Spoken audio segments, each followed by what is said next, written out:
Merci de nous rester fidèles. Bienvenue à Actualité du jour sur Kivu Morning Post à la une. Des violents combats opposent ce mardi 5 mai 2026 l'AFC M23 au Wazalendo, appuyé par le FARDC sur l'axe Remeka dans le territoire de Massissi où la situation reste très tendue. Le gouverneur du Nord Kivu, Bahati Musanga Erasto, interdit toute activité ou communication à caractère tribal ou ethnique sur le territoire sous contrôle de l'AFC M23. Il dénonce le message des haines et proscrivant les manifestations tribales ainsi que toute initiative de division communautaire. Bonjour.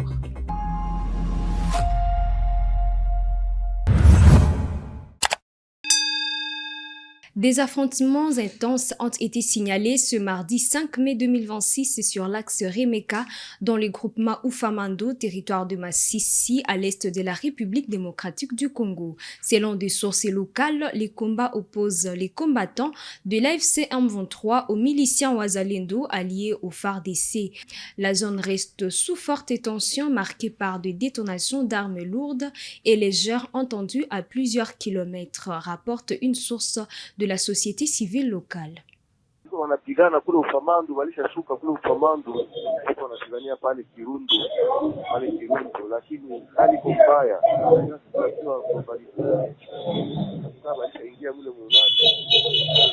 Watu ya 23 walishashuka kule chini. Walishavuka miano na ngambo ya Kashovu na ngambo ya kutia Mbizo. Kwa disina magharibi ndio tutayua. Wanakaribia Remeka sasa. Wakazi uko nakimbilia ngambo ya Biriko kule mjia walikale, mjia kwenda Mwalo. Le gouverneur du Nord Kivu, Bahati Musanga Erasto, interdit toute activité ou communication à caractère tribal ou ethnique sur le territoire sous contrôle de l'AFC M23. Dans un communiqué lu par son porte-parole Lumumba Kambere ce mardi à Goma, l'autorité dénonce la diffusion de messages de haine communautaire sur les réseaux sociaux et dans les réunions informelles. Le gouverneur interdit l'organisation de manifestations tribales et toute initiative visant à opposer le communauté. République démocratique du Congo, province du Nord Kivu, communiqué officiel. Le gouverneur de la province du Nord Kivu informe l'opinion publique qu'il s'observe ces derniers temps la diffusion des messages à caractère tribal et ethnique sur les réseaux sociaux et dans certaines réunions informelles. Ces pratiques contraires aux valeurs de cohésion et de vivre ensemble que prône l'AFC M23 fragilise davantage le tissu social déjà déchiré par des décennies de guerre et des politiques discriminatoires. En conséquence, il est strictement interdit sur toute l'étendue du territoire libéré de la province du Nord Kivu 1. L'organisation de manifestations, réunions ou rassemblements à caractère tribalo-ethnique. 2. La diffusion des communications, messages ou publications incitant à la haine communautaire. 3. Toute initiative visant à opposer les communautés entre elles. Cela étant, le gouverneur des provinces rappelle que la paix, la tolérance et la solidarité sont les piliers indispensables à la reconstruction et au développement de notre province. Les contrevenants à ces mesures s'exposent aux sanctions prévues par les lois et règlements en vigueur dans notre pays. Il exhorte à faire la population à la vigilance et à la dénonciation de toute tentative de manipulation communautaire par les politiciens véreux du gouvernement de Kinshasa. Un mal de positionnement afin de préserver l'unité et la stabilité de notre province. Fait à Goma, le 5 mai 2026, Bahati Musanga Erasto. À Goma, la mairie instaure l'enregistrement obligatoire de ristournes et avec. Le maire adjoint Juvenal Rukundo a annoncé ce mardi la création d'une plateforme pour gérer ces associations sur les plans administratifs. Il a mis en place un comité provisoire de 7 membres dirigé par Judith Bouchaïré Muhombo pour une durée de 6 mois. siku tunasema Kongo itajengwa na sisi wenyewe, si ndio? Kongo itajengwa na nani wa baba? Kongo itajengwa na sisi wenyewe. Kongo itajengwa na nani wa mama? Kongo itajengwa na sisi wenyewe. Nashukuru sana. Mie kuko neno yenyewe mzalisema pale. Kule mzee pale watu wakatafuta sawa kitu ya kucheka na nini. Unajua banki zinafungiwa. Serikali ya Kinshasa imezifunga. Ni ujinga sana. Hii yenye amesema ile makopeke njo target yetu. Avec zikomale zikuwe makooperative. Kiongozi amesema kwamba tunapenda tuba reunir. Haiko kwa bure. Ni kuba reunir, serikali bakomalishe bali benye wako na maambisio ya makooperative zikuwe makooperative. C'est ça l'objectif. Sasa shida nyume pata ya kuwa makuta kwa Nyendawajira. Mungelikuwa muko na ule kiongozi kama deja leta inakamata pare yabo banafanya suppléance. Haiko demagogie. Na watu wamoja wanasema nisikia mkubwa mu marezo sosio wako nasema maana kama wametuita wanataka kula makuta zetu na nini. Kuingia ku banke ni volonté yako. Lakini kuingia ku banki na muko plateforme iko na maana sana. C'est à partir ya banki leta njita ba compagnie ta ba komalisha. Ta bapatia ma suppléance zenye ziko ma surprise. L'identification juu ya fiche iko gratuite. Mzee kama amesema vile anaonekana ni sawa ule mtu wa regime ya zamani kwenye maana wakisha sema tutaidentify kubure ekiwa tuanze rançonner makuta. C'est gratuit. Na kuwaunga pamoja hakuna kitu kingine kichama nyuma. Asa tubakule makuta zenu. Ni juu leta ni muzazi na husika na kujua jinsi mumelala na mumeshinda. Leta iko gérer se prévenir. Hapa mbele bikiendelea hivi kuko manyanga ya mingi watu watalia tena saa hizi Nyendawajira. On veut éviter le pire. Ndio maana tumatia mustritire moja kusudi kwa najua shida zenu za kila siku. Hakuna kitu nyiko nyuma sema wote tutaidentifika mko 1000 avec na nini $5. Hapana, c'est gratuit. Na hakuna mtu mwenye atakulomba na 500 francs ya papier na bika pa. C'est gratuit. Asante. Dans les Sud Kivu, le vice-gouverneur en charge des questions politiques et administratives et juridiques, Dunia Masumbuko Bwenge, a effectué une mission d'inspection sur la route nationale numéro 2, tronçon Kilungu-Twekasika. Sur la place, il a suivi l'état d'avancement des travaux de réhabilitation réalisés par l'appui de l'AFC M23. 5 jours seulement ont suffi au vice-gouverneur des provinces en charge des questions politiques, administratives et juridiques Dunia Masumbuko Bwenge-Doux pour réorganiser et remettre de l'ordre dans l'administration en territoire de Walungu et Mwenga au Sud Kivu. D'abord, pendant 3 jours, le vice-gouverneur accompagné d'une forte délégation de l'Alliance Fleuve Congo, mouvement du 23 mars et AFCM 23, a eu des consultations avec des différentes couches de la population, d'abord dans les chefferies de Bourigny et de Luinja en territoire de Mwenga, puis dans les territoires de Walungu. Ces consultations ont abouti à la constitution et à l'installation des commissions de pacification et de règlement des conflits. Ces commissions composées de membres désignés par la population locale seront en train de régler les conflits dans les communautés et cela d'une manière à l'amiable. La mission de Dunia Masumbuko Bwenge-Doux a été double. À part la réorganisation de l'administration coutumière dans cette partie de la province du Sud Kivu, l'autorité provinciale a fait aussi le suivi des travaux de réhabilitation de la route nationale numéro 2 sur le tronçon Kilungu-Twekasika où des travaux financés par la FCM 23 sont en cours. À Kilungutwe, où le vice-gouverneur a bouclé sa mission le vendredi 1er mai 2026, celui-ci y a fait un état des lieux de la dégradation de cette route d'intérêt national et a échangé avec la population locale. devant la population dans un meeting. Dunia Masumbuko Bwangedoux a transmis à celle-ci les salutations de la hiérarchie de la FCM 23 et du gouverneur des provinces, Patrick Kaboussoubangui Chombo en particulier. Les causes profondes de la révolution que porte le mouvement, ses valeurs ainsi que sa vision ont été expliquées à la population par le vice-gouverneur. À Kilungutwe, comme partout où il est passé à Mwenga et à Walungu, Dunia Masumbuko Bwangedoux a appelé les jeunes à s'enrôler massivement et librement dans l'armée révolutionnaire congolaise ARC pour contribuer à la reconstruction du pays.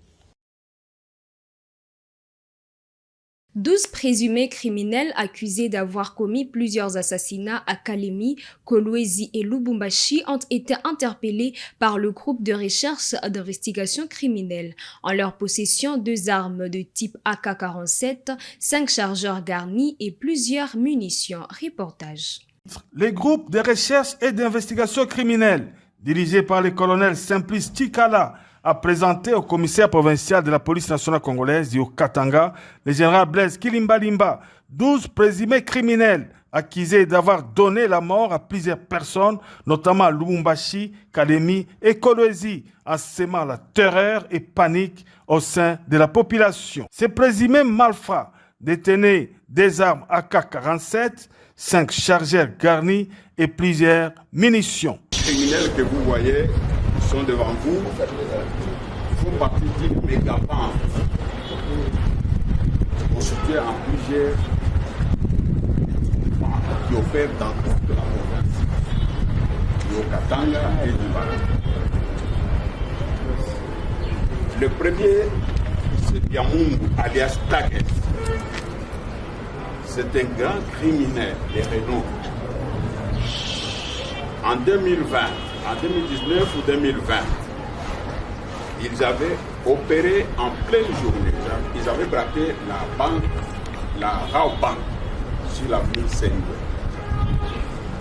La police avait réussi à mettre la main sur une partie. Lui était passé par les mains de la police. Il était fiché chez nous. Nous étions en train à tout moment de les retracer. C'est ainsi que nous l'avons localisé dans la province de Lualaba.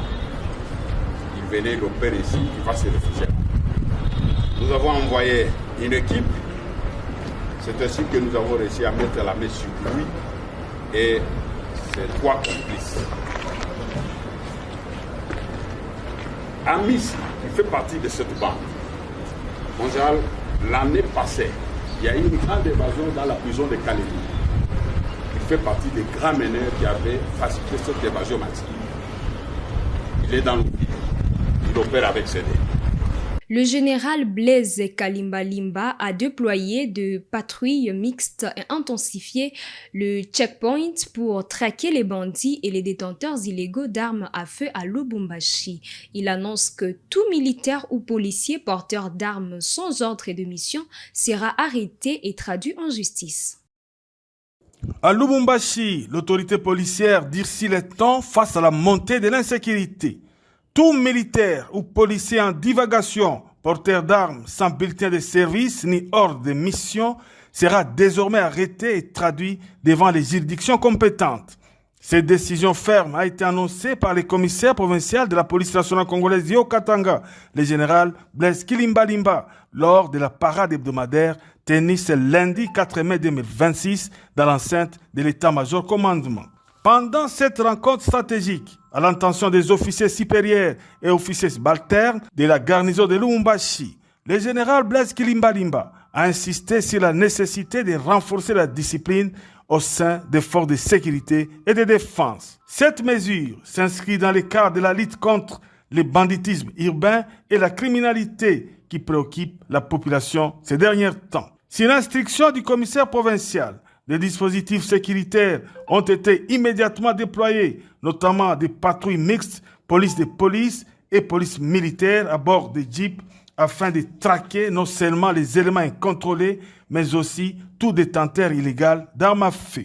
Par ailleurs, des mesures d'accompagnement ont été mises en place pour appuyer l'opération Ville sans moto, entre en vigueur ce lundi 4 mai 2026, conformément à l'arrêté urbain interdisant la circulation des motos dans les centres-villes de Lubumbashi. Le général Blaise Kilimbalimba a également rappelé aux officiers leurs responsabilités dans la lutte contre l'insécurité, les exhortant à faire preuve de rigueur et d'engagement.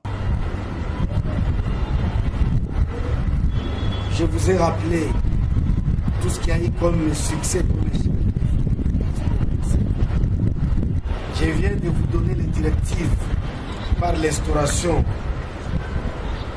d'une unité de contrôle de circulation d'armes dans la ville. Cette unité doit être mobile, agissante, en alerte à tout moment. Je vous ai annoncé les débits de tracts de motos dans la ville, en exécution de l'arrêté de Madame le maire de la ville de Lubumbashi, qui doit refléter non seulement la maximisation des recettes de la ville, mais aussi la restauration de l'autorité de l'État. Je vous ai demandé d'être prêt pour toutes les opérations spéciales, comme ordinaire, et tous les jours, c'est ce que nous sommes venus faire comme commandant, comme agent de police. Vous êtes prévenu que la patrie devrait être réelle. Constant Mutamba, ancien ministre de la Justice en détention, ne s'est pas présenté à l'audience du procès Frivao ce mardi devant la cour d'appel de Kinshasa-Gombe en invoquant des raisons de santé. La cour juge sa comparution indispensable et renvoie l'affaire au 19 mai pour son audition.